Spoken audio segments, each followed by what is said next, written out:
Welcome back to my vlog. Jules the Barber, ang barbero na, vlogger pa. Okay, ngayon gupit tayo ng high fade na ito.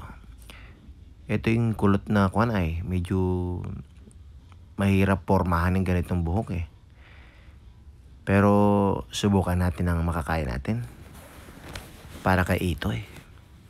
Okay, dito number 1, tapos ay sinagad ko na agad. Mabilisan ito.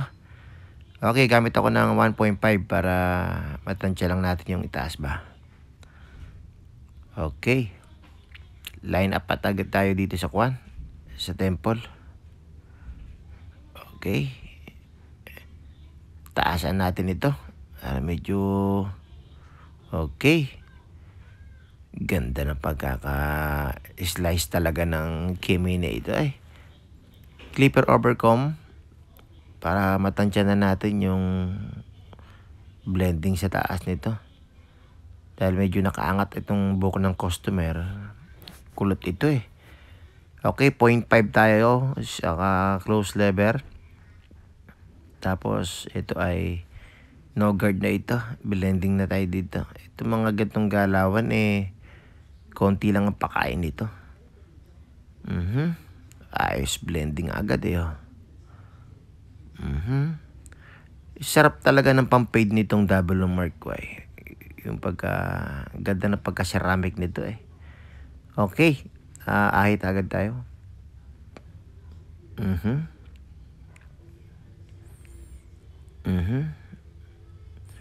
Ayos. Okay.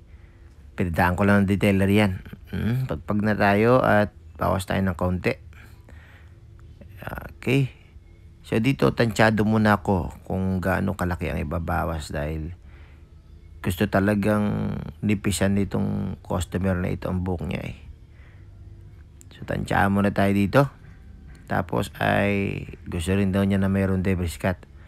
Kumamit ako dito ng tining scissor para nipisan na itong buhok niya. Medyo makapal na ito eh.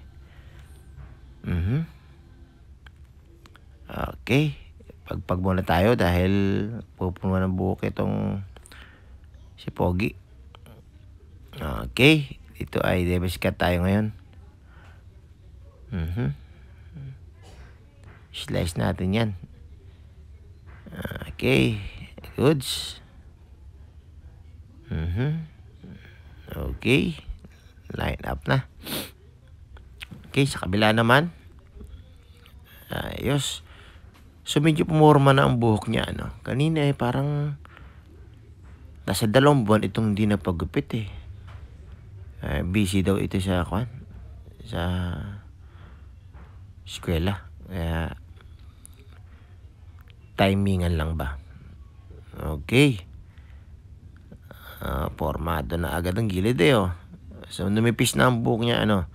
Kanina napakakapal eh. Okay, tanggal lang tayo ng mga konting mulmul ba. Okay. Ayos. Ganda na rin ang gilid eh oh. Formado na. Gumamit akong plangketa dito para tanggalin itong mga mulmul ito. Tining ulit tayo, padaanin natin kung walang painipis ay. Ayos. Ito na siguro ang pinakahihintay nitong gwapo na ito eh. Ganda ng ngiti oh. Ngiting tagumpay ano. Okay, don't forget to follow and likes. Thank you Lord.